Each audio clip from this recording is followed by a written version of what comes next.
Ulikuwa unatazama Berlin City as the city of the week this time, and natumaini umeenjoy sana part 1 of our city. And next week we'll go on to part 2 of the Berlin City. Leo kwenye Successful Stories tuko na mwanamke jasiri sana, Fatema Dewji. Karibu sana. Thank you so much. Asante sana to Clouds TV for having me here today. Thank you very much. Thank you for your time. We know you're a very busy woman, but at least you've managed to give us some of your time. It's my pleasure. So Fatema, I know you, and most Tanzanians do, I think, but for the benefit of those who don't, can you please tell us who actually Fatema Dewji is? Okay, sure. So my name is Fatema Dewji Jafar. I'm the marketing director of METL, so mkurugenzi wa masoko, and I'm the founder of Educate, Empower, and Inspire. So Educate, Empower, and Inspire is a woman empowerment show, and the whole concept of the show started when I graduated from university, and I came back and I realized that I was very fortunate and that I needed to do something to help women in our society and sort of inspire them, you know, to get up and do something with their lives, because I believe women are very powerful people, and you know, they make up 50% of the population, and they can really help the economy and development of the country. So I started this show, and I've interviewed about 30 women in Tanzania, and I've talked about topics ranging from mental health to albinism and many more. And you know, you are welcome to check my links and see some of the interviews that I've done. I'm actually very proud of the woman you are. I mean, I've watched part of your campaign, and it's really, really inspiring. I'm glad there are women like you who can actually put up other women in the world. Thank you. I attribute a lot of my success to my parents, because I think they've instilled in me that that you have to do something that's making a difference in the lives of others. And I always believe that to be successful and happy, that is what you have to do, to help other people and to inspire other people. So I hope I'm doing that. So do you think your campaign, like, do you think it has any impact on the youth women? Like the women who are still in school, the girls actually, who are still in school, do you think it pulls up their motive to work and earn for themselves? So I do try to focus on the youth and younger girls, because I believe that you need to build that foundation when you're young. So I've spoken at about 5 to 6 schools in Tanzania, some in English and some in Kiswahili. That was actually a really good time and a very challenging time for me, because you know, Kiswahili is a pretty difficult language for me to converse in, but I tried very hard, and I spoke about different topics ranging from, you know, how sports can build a character of a young girl, to, you know, sort of what are some ways to be successful when you become an older woman. So I do really hope that, you know, it touches people, and I believe that difference comes from just, if you're able to help one woman, you know, there's that saying that you help a woman, you help a nation. So, you know, I really do hope that it's doing that. And how valuable do you think talents are? I think talents are very valuable, but talent alone does not work. You have to work very hard to achieve what you want to achieve. And you know, this is easily, like, this is one of the things I was talking to a lot of the young girls about, that today you see a lot of sports stars, and you know, we look at the television and we see how, for example, Messi, you know, we will take an example of football, because Tanzania has a craze of football, you know. Messi was born with like a growth deficiency, and what we see right now is that he's this amazing player, but what we don't see is the amount of hard work and discipline that went into, and all behind the scenes, and you know, just the amount of blood and sweat that went into making him where he is. So yes, talent is very important, but you have to, you know, we are given these talents, and it's taking opportunity of these talents and doing something with it, something good with it, to help the world, that makes it beneficial. And I'm sure you've been around the world, like you've traveled from place to place. Yeah. What do you think is the difference between the youth in Tanzania and the youth somewhere else with their success drive? I would say that it's the same. I think youth have this innate sort of quality to want to be successful. So I don't think that there's a difference between a youth in the US or a youth in Tanzania. I think that they all have this.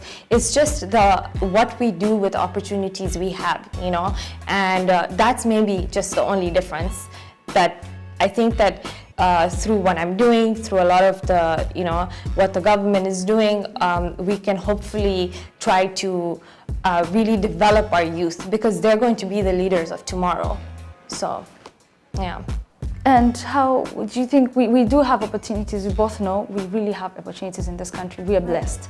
Yeah. And how do you think youth of Tanzania are trying to grab it? How do you think we are trying to use the opportunities we have? Do you think we are trying to use them for our development, or we are trying to, you know, we don't put them into work? So I've spoken to a lot of, I've mentored a lot of youth, and I've spoken to a lot of youth, and I think that you have to develop these qualities in youth, because, you know, nowadays there's so much drug and alcohol abuse. They say, you know, an idle mind is a devil's playground, and this is the main reason why when I was growing up, my dad made sure that he kept us very busy with positive things like sports and, you know, keeping us in school with extracurricular activities. So I believe that, you know, children need to make sure, and parents need to make sure that they sort of keep their kids away from all this. You know, nowadays even social media, and I did a show on this, and while social media can be so effective in a lot of ways in terms of your business, in terms of getting the news, I think kids are a lot smarter these days. At the same time, sometimes it can actually have a detrimental effect.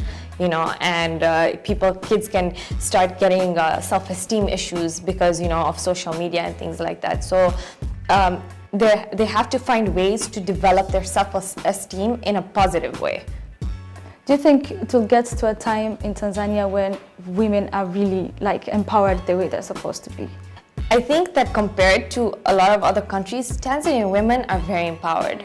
I do. I've spoken to so many. You know, I started the show to help my community, you know, and I realized that women were having issues not only in Tanzania, not only in my community, but around the world. You know, there's an imbalance between men and women. There's gender inequality between men and women. So it's not just in Tanzania. And I do believe that women are so powerful in Tanzania, and they have so much potential, you know. I've tackled issues such as mental health and domestic violence, which is some really huge topics and some really huge issues that a lot of women face that could hold them back.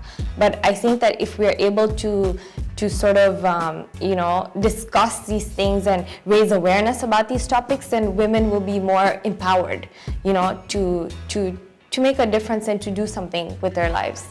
Thank you very much. For all those who are watching, like they want to be like you, they want to be inspired by you, like what do you have to tell them, mostly to you? I would want to tell them that you have to work hard, you have to be disciplined. You know, it's actually, recently I launched a campaign called Usikate Tamaa for METL. And this whole campaign was about telling, you know, the youth and the people in Tanzania that we know everybody goes through challenges. You know, kuna changamoto nyingi sana. You know, everybody has issues, but it's, you know, it's going through the issues and not giving up hope that is the most important. All the successful people and all the people that have made a change in this world are the ones that have, through the difficulties and through all these obstacles, not given up hope. And that's one thing that I really like to tell our youth. And also, you know, I usually give pieces of advice when I go and speak to schools in Tanzania, you know.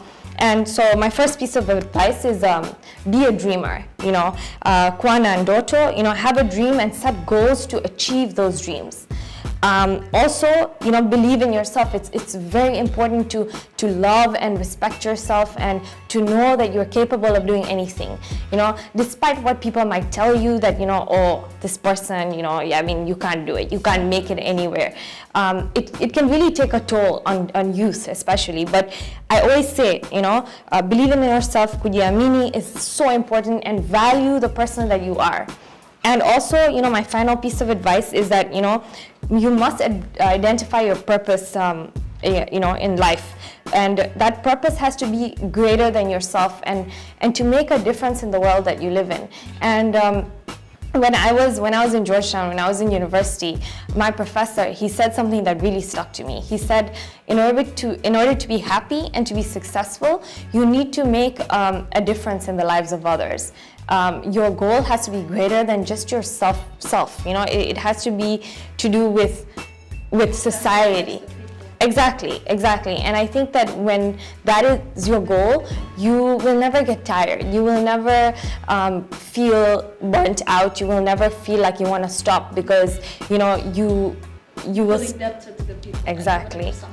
Exactly. And you feel that people rely on you to get that motivation and to sort of get that help, that they need. I think most youth should really learn how to believe themselves. It's really important, like for everyone. Yeah. And the idea of knowing that you can do something, you can change the world, changes everything around anyone. Exactly. And when I speak to a lot of these children, it's so fulfilling, because when I see youth, I see how much potential there is. Even in you speak to the kids in Tanzania, and you listen to their stories and you listen to their dreams and the sort of obstacles that they go through. Yet you see their light and the fire that they have to make a difference in this world, and it's really amazing.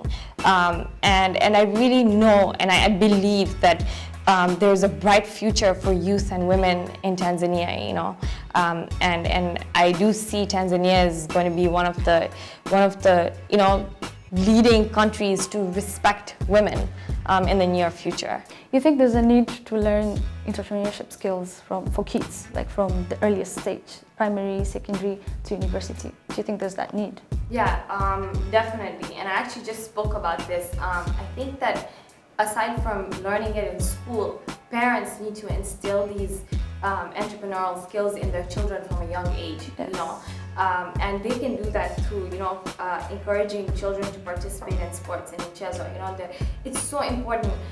Sports has taught me discipline. It's taught me mental toughness. It's just sort of helped build my character. Mm-hmm. And I believe it's a positive outlet, especially for young kids. So one of the ways that you can, and this is one of the statistics that about 2/3 of women leaders have said that sports has made such a big impact into their journey towards leadership. So that's one. And also, teach them leadership skills, like public speaking is so important. How to debate. These are all things that parents can really push their kids into, building their self-esteem. You learn to value yourself when you're older, when your parents are able to give you that love and respect when you're younger. And I think that parents need to continuously learn to communicate with their children. Listen to their needs, so that their children don't feel the need to. I did an episode on bullying, and it's so sad because. Yeah, okay. So there's about statistics show that kids are bombarded with media for about 180 minutes a day. That's a long time, and media as in Facebook, TV, every sort of media, even magazines, everything. And they only get 10 minutes of time with their parents. And that's scary, because I think that what ends up happening is that instead of being sort of getting that love and approval from your parents, you start relying on social media and the media to get that approval and to learn things, and sometimes those things are not very good. Then girls start to get body image issues because they see. They're not beautiful. Exactly. Something else. Exactly, you know, and so I do believe that parents need to build that self-esteem and communicate with their children. And you know, if you have a business, involve your children in your business from a young age. You know, take them to work, teach them the value of money, and teach them the importance of working hard. And I think these are all things that that can play a huge part in making your child, you know, successful. And when I say successful, I don't mean that they need to be CEOs of huge companies, or they need to, like, you know, become presidents or that sort of thing. It can be just that they're good human beings who are making a positive impact in the lives of other people. And that's, at the end of the day, the most important thing, I believe. Yeah, thank you. So you can learn more about Fatema's campaign. Subscribe on the link below, and you're going to see all that Fatema has been working on in instilling the idea of empowerment among women and inspiring them. Today on Successful Stories, you're with Fatema. I hope you enjoyed, and I hope you learned a couple of new things. So you can learn more about what we discuss on Brands and Cities. Go to our Instagram page, Brands and Cities. Like, comment. If you have anything to say, just let us know. And thank you to Peacock Hotel. Thank you to Maggie Beauty Salon for the makeup. And thank you very much, Queen Tifa Products. Till next time, I'm your host, Florence Nkeni. Ciao.